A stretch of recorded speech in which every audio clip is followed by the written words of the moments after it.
Hello students, my name is Jyoti and you are watching Math 5 channel. Best of luck for your board examination.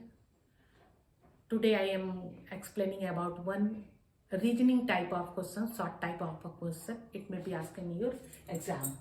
The surface of sunglass is curved, yet power may be 0y. Both the surface are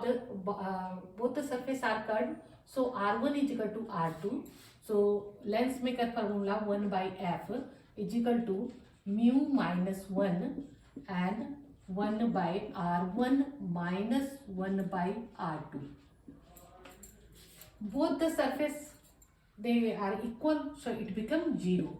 So 1 by F is equal to mu minus 1 and anything which is multiplied by 0 it becomes 0, and 1 by P, that 1 by F, that is power, so power is equal to 0. This is the explanation. Okay, thank you.